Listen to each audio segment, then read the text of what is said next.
வணக்கம், welcome back to chef Deena's kitchen. நம்ம கிச்சனில் இன்றைக்கி ஒரு சூப்பரான ஒரு ஹெல்த்தி ரெசிபி பார்க்க போகிறோம். அந்த ரெசிபி என்ன கேட்டிங்கன்னா ராகி சிம்லி.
இந்த ராகி சிம்லி தீபாவளி டைமில் பண்ணுவாங்க. அது மட்டும் இல்லை, சின்ன சின்ன ஃபெஸ்டிவல் இல்லை மேரேஜ் டைம்லாம் இந்த மாதிரி ரெசிபிலாம் பண்ணுவாங்க. பர்டிகுலராக எப்போது சாப்பிடுவாங்க கேட்டிங்கன்னா, ட்ராவல் பண்ணுறாங்க பார்த்தீங்களா, அந்த டைமில் வந்து இந்த ராகி சிம்லி ரெடி பண்ணி எடுத்துகிட்டு போயிடுவாங்க ஊரெலாம் பார்த்தீங்கன்னா. ஸோ 2 நாள் 3 நாள் ட்ராவல் பண்ணுறாங்க, பசிக்கு வெளியே சாப்பிட பிடிக்காதவங்க அந்த டைமில் இந்த மாதிரி ப்ரிப்பரேஷன் நீங்கள் வீட்டில் சாப்பிட்டீங்கன்னா ரொம்ப நல்லாயிருக்கும். ஸோ அதனால தான் இன்றைக்கி இந்த ராகி சிம்லி எப்படி பண்ணுறது பார்க்க போகிறோம். ஒரு ஹெல்த்தியான ரெசிபி. இன்றைக்கி நம்ம இருக்க சுச்சுவேஷனில் நம்ம குழந்தைங்கள்லாம் வந்து நல்லா ஒரு ஹெல்த்தியாக நல்ல ப்ரோட்டீன் உள்ள ஒரு ப்ரிப்பரேஷன் தரணுச்சுன்னா இது மாதிரி நீங்கள் தரலாம். இதில் வெறும் வெல்லம், ராகி, அதுக்கப்புறம் வந்து வேர்க்கடலை போட்டிருக்கேன். அதாவது வறுத்த வேர்க்கடலை நீங்கள் போட்டு மிக்ஸ் பண்ணி உருண்டையாக பிடிச்சிருக்கேன். இதில் தேங்காயும் போடலாம். தேங்காய் போட்டோன்னா நீங்கள் இன்றைக்கி ரெடி பண்ணுறேன், இன்றைக்கே சாப்பிட்ணும். அப்படி தேங்காய் போடாமல் ப்ரிப்பரேஷன் கம்ப்ளீட் பண்ணிங்கன்னா ஒரு 2 நாளில் 3 நாள் வச்சு சாப்பிடலாம், ஒன்றும் ஆகாது. ஸோ இந்த டிஷ்ஷை எப்படி பண்ணுறது பார்ப்போம். அதுக்கு தேவையான பொருட்கள் பார்த்தலாமா? கேழ்வரகு மாவு 300 கிராம், வேர்க்கடலை 200 கிராம், வெல்லம் தேவையான அளவு, ஏலக்காய் பவுடர் 1/2 டீஸ்பூன், உப்பு சிறிதளவு, நெய் 1 டீஸ்பூன். இதாங்க இந்த ப்ரிப்பரேஷன் தேவையான பொருட்கள்.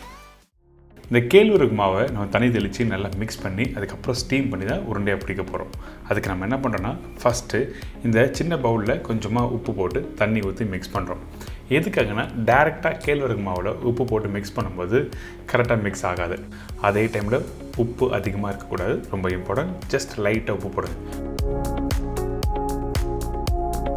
இதுக்கு பிறகு தண்ணி இதில் ஊற்றி நல்லா மிக்ஸ் பண்ணுங்கள். இந்த தண்ணி ஊற்றுற பக்குவம் என்ன கேட்டிங்கன்னா, நீங்கள் நார்மலாக வீட்டில் புட்டு பண்ணுவீங்கள அந்த மாதிரி பக்குவத்தில் கரெக்டாக தண்ணி தெளித்து நல்லா மிக்ஸ் பண்ணணும். அதிகமான தண்ணி இருக்கக்கூடாது. ரொம்ப தண்ணி அதிகமானாலும் உங்களுக்கு கெட்டி ஆகிடும், அங்கங்கே கட்டி ஆகிடும். அதனால் தேவையான அளவுக்கு தண்ணி தெளித்து நல்லா மிக்ஸ் பண்ணுங்கள். இந்த மாதிரி உதிரி உதிரியாக வரணும்.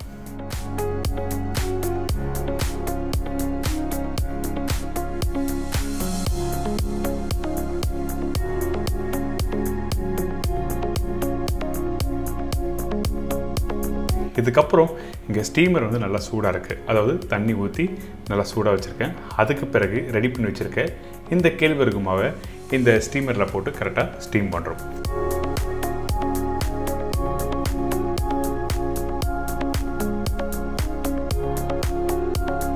ஸ்டீம் பண்ணுற டைமிங் என்ன கேட்டால் 8லேருந்து 10 நிமிஷம் நல்லா ஸ்டீம் ஆகட்டும். அதுக்கு பிறகு நம்மக்கிட்ட இருக்க இந்த வேர்க்கலையை வந்து லைட்டாக வறுத்து அதுக்கப்புறம் தோல் எடுத்து பவுடர் பண்ண போகிறோம். அதனால் பச்சை வேர்க்கலை யூஸ் பண்ணுங்கள். ஏற்கனவே வறுத்து வச்சுருக்க வேர்க்கலையை யூஸ் பண்ண வேண்டாம். ஏங்கிட்டனா ஃப்ரெஷ்ஷாக வேர்க்கலையை வறுத்து அதுக்கப்புறம் நீங்கள் பவுடர் பண்ணும்போது அந்த லைட்டாக ஈரப்பதம் கிடைக்கும். அந்த ஈரப்பதத்தோடு எடுத்து இந்த ராகி மாவில் போட்டு நல்லா மிக்ஸ் பண்ணிவிட்டு அதுக்கப்புறம் உருண்டையாக பிடிச்சின்னா நல்லா கெட்டியான ஒரு பக்குவம் கிடைக்கும். அதாவது நல்லா கெட்டியான தன்மை கிடைக்கும் சொல்ல வரேன். அதனால் பச்சை வேர்க்கலையை ஸ்லோ ஃப்ளேமில் வறுத்துடணும். ஹை ஃப்ளேம் வச்சு வறுத்தினா கலர் வந்துடும், ஆனால் பச்சையாகவே இருக்கும். அதனால் நம்ம என்ன பண்ணுறோம், இந்த வேர்க்கலையை நல்லா வறுத்துட்டு அதுக்கப்புறம் கையில் எடுத்து லைட்டாக க்ரஷ் பண்ணால் தோல் தனித்தனியாக வந்துடும்ல. ஸோ இந்த மாதிரி ஸ்டேஜ் வந்த பிறகு இதை அப்படியே மிக்சியில் போட்டு அரைக்க போகிறோம்.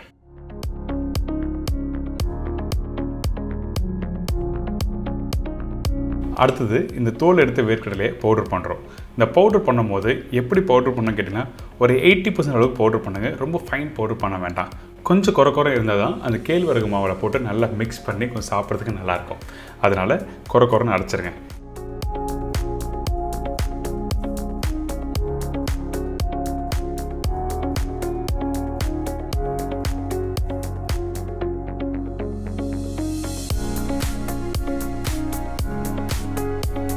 இப்போ பார்த்தீங்களா, இந்த கேழ்வரகு மாவும் நல்லா ஸ்டீம் ஆகிருக்கு, நல்லா சூடாக இருக்கும். இந்த இடத்துல அப்படியே ஒரு சின்ன பவுலில் ட்ரான்ஸ்ஃபர் பண்ணிவிட்டு நம்ம என்ன பண்ண போகிறோம்னா வெல்லம் மிக்ஸ் பண்ண போகிறோம். அதுக்கு முன்னாடி உங்களுக்கு பக்குவம் சொல்கிறேன், வேக வச்சா எப்படி இருக்குன்னு. நீங்கள் வேக வச்சு எடுக்கும்போது இந்த மாதிரி உதிரியாக இருக்கணும். கொஞ்சம் தண்ணி அதிகமாக ஆனாலும் அப்போ என்ன ஆகும்னா வேக வச்சு எடுக்கும்போது கெட்டி ஆகிடும். அதனால தான் தண்ணி தேவையான அளவுக்கு தெளித்து நல்லா மிக்ஸ் பண்ண சொல்கிறேன். இப்போ வேக வச்ச அந்த கேழ்வரகு மாவை அப்படியே இன்னொரு பவுலில் போட்டிருக்கேன். இதுக்கப்புறம் வெல்லம் போடுறோம். அந்த சூடோட வெல்லம் போடும்போது என்ன ஆகும்னா மிக்ஸ் ஆகும், கரைய ஆரம்பிக்கும் வெல்லமும். அதனால் கொஞ்சம் சூடாக இருக்கும்போது வெல்லத்தை போட்டுருங்க. அதுக்கப்புறம் ஏலக்காய் தூள்,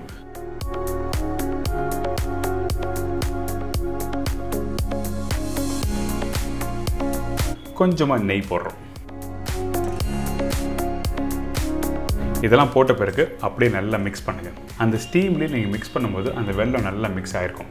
மிக்ஸ் ஆன பிறகு கையில் எடுத்திங்கன்னா நல்ல ஒரு கெட்டியான பக்குவம் கிடைக்கும்.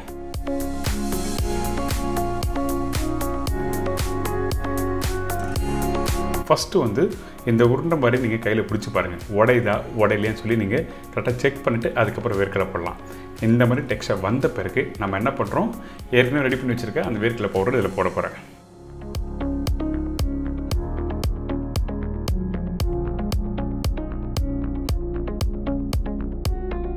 இப்போ இந்த வேர்க்கடலை தூளும் இதில் போட்டு நல்லா மிக்ஸ் பண்ணுறோம். நல்லா ப்ராப்பராக மிக்ஸ் பண்ணுங்கள். அதுக்கப்புறம் உருண்டையை பிடிக்கலாம்.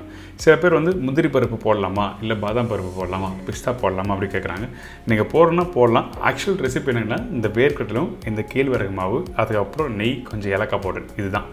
வெல்லமும் போட்டு நல்லா மிக்ஸ் பண்ணி நீங்கள் ரவுண்டாக பிடிச்சா ரொம்ப நல்லாயிருக்கும். இதை நீங்கள் இப்படியே சாப்பிட்லாம். அதாவது புட்டு மாதிரி நீங்கள் உதிரியாக இருக்கும் அப்படின்னு சாப்பிட்லாம். அப்படி இல்லைனா இந்த மாதிரி ரவுண்டாக பால் மாதிரி பிடிச்சி அதுக்கப்புறம் வச்சு சாப்பிட்லாம். நான் ஏற்கனவே ஓப்பனிங்கில் சொன்ன மாதிரி தேங்காய் போட்டினா உடனே இன்றைக்கி சாப்பிட்ருக்கணும், மறுநாள் வச்சு சாப்பிட முடியாது. எங்கன்னா தேங்காய் கெட்டு போய்டும். அதனால் தேங்காய் போடாமல் எப்படி பண்ணுறது சொல்லி கொடுத்துருக்கேன். கண்டிப்பாக ட்ரை பண்ணி பாருங்கள். ஒரு ஹெல்த்தியான ஒரு சூப்பரான ஒரு snacks and sweet recipe enjoy பண்ணுங்கள்.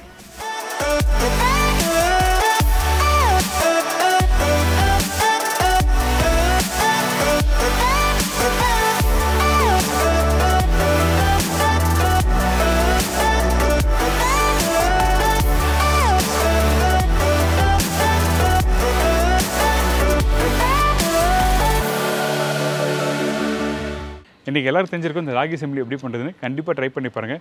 நம்ம வீட்டில் இருக்கிற குழந்தைங்களுக்கு இந்த சாக்லேட்டோ இல்லை ஸ்வீட்டோ கேக்கோ அதுக்கு பதிலாக இந்த மாதிரி ராகி செம்பிலி கொடுத்தீங்கன்னா ரொம்ப நல்லாயிருக்கும். அவங்க ஹெல்த்தியாகவும் இருப்பாங்க. இன்றைக்கி நீங்கள் பாருங்கன்னா ஒரு 10 வருஷம் கழிச்சு அவங்க அப்படியே கண்டினியூ பண்ணுவாங்க. அவங்க ஜென்ரேஷனும் நல்லா சாப்பிடுவாங்க. இதே மாதிரி நாளைக்கு இன்னொரு டிஷ்ஷை சந்திக்கிறேன். நன்றி, வணக்கம். See you, bye bye, take care.